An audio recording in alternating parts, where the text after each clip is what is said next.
seems like a recipe for disaster? Well, just know that this building will stay upright, and it's all thanks to a damper, a big heavy tank of water that takes up almost the entire top floor.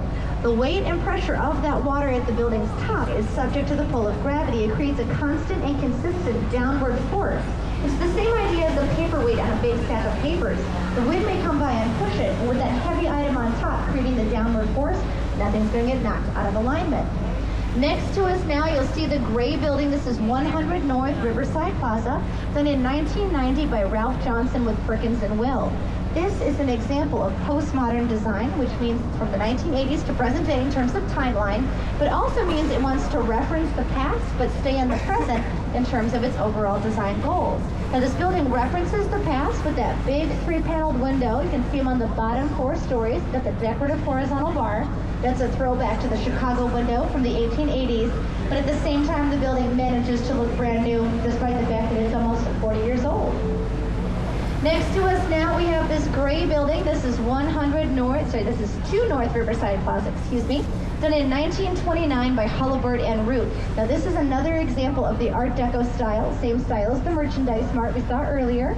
And we can tell it's Art Deco thanks to the limestone, that soft beige on the exterior, also thanks to the use of setbacks. So notice these large, dramatic, rectangular cutouts. If you're seeing the building as sort of an oversized armchair, you're picking up on the setbacks. Setbacks in terms of design give us a nice feeling of lift. Those vertical lines draw our eyes upward, but they're functional too. That increase in surface area lets more natural light in. Now let's go just to the right. Go to eye level. It's a little dark, but look carefully. You're looking directly into Union Station. Union Station is one of the main thoroughfares from the city to the suburbs, so people and goods move into and out of the city all day long. And this is valuable real estate, not just in terms of transport, but since we're right next to the river and we're just next to downtown. Trains have their own problems, so if you build nearby, you have to compensate for them. These 2 buildings have specialized HVAC systems. They take the diesel fume exhaust from below, they draw it through the building, they release it on the roof, and that noise from the trains, it's not on the radar of anyone inside because these 2 buildings have been soundproof. Now at this point, I'd like to look a little bit further forward. You'll see a white building with dark windows. So again, a white building, dark windows just ahead of us. This is 222 South Riverside, done in 1972, 35 stories of office space. And this building has a high level of contrast. Contrast is the placement of 2 opposite things right next to one another, and that opposition can be in color, texture, brightness, but contrast throughout any design medium in the 1970s is very easily seen, and for most of us, easily remembered. My favorite way to think about contrast in the 70s is to think home interiors. So if anyone on board has been inside a house from the 1970s, do you remember all of that avocado green and copper orange? Those are opposite colors, and when they're next to one another, it is just tough to look away. Now that same high level of contrast is what we see here, only this time it's with value, bright white versus large dark windows, so it draws our eyes right in. You'll see the building with the X's on the right. This is the former Mid-American Commodities building, very similar to the former John Hancock building, our current 5th tallest. But X-bracing with steel is a great way to build flexibly. So we talked earlier about heavy buildings standing up against the wind. The next step in building evolution was to build flexible. A building with X-bracing can take that pressure and force from winds, move with them, twisting if needed, changing directions very quickly, but returning to upright once the winds subside. Now it is a little sunny, so careful as we look to the right, you'll see the reflection. 300 South Riverside Plaza, done in 1984. The kaleidoscope effect is highlighting the building just across the way. So a little piece behind us on the left, you'll see this black rectangle. That elongated Y is the river. This is a map of the area, and that red rectangle is the building's location in the map. I'd like to hop to our right as we clear the bridge. You'll see a very large building. This is the former post office for Chicago. It was done by Graham, Anderson, Probst, and White, and it is Art Deco. We've got all 3 Art Deco components. You'll notice the limestone exterior, that's the soft beige.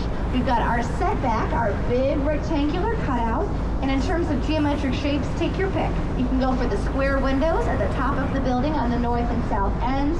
You can follow that line of medallion-style circles just beneath the setback, or you can go for my favorite, the diamond tile. You'll see them between the dark windows going one floor down to the next at the building's front center. The old post office was just a post office from the 1932 opening until 1996.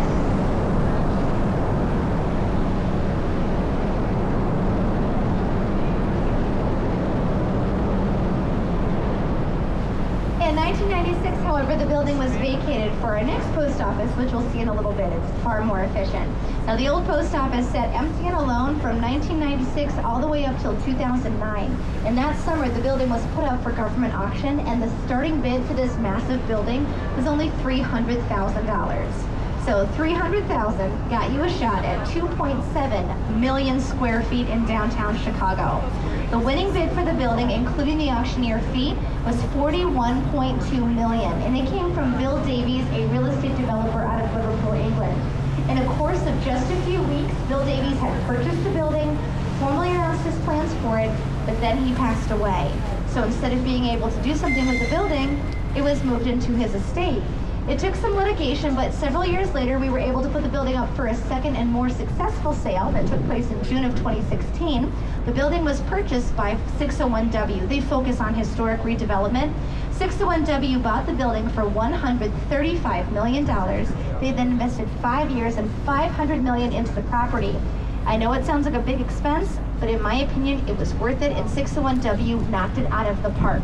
They fought for and secured landmark status, and now the exterior and the first floor lobby look like they're straight out of 1932. They also secured a very impressive list of tenants. I'm talking names like Walgreens, Ferrero Rocher, PepsiCo, Uber, Milwaukee Tools. But the crown jewel and my favorite part of the remodel is the 3-acre green roof and bee sanctuary that's at the top of the building. Now we're leaving our current post office, those yellow-orange posts, the big concrete expanse just behind these trees. The new post office was done in 1996 by Knight Architects and Engineers. It features 3 pavilions and a 1,200 vehicle garage. But at this point, let's hop to the left. You'll see this sandcastle-like building, and this is River City.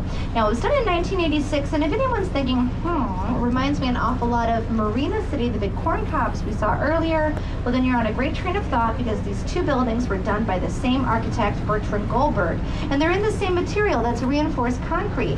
I do want to be clear, the units are similarly shaped, where they're petal or pie-shaped, but at Marina City, everything starts narrow and gets wide because it's based on a circle.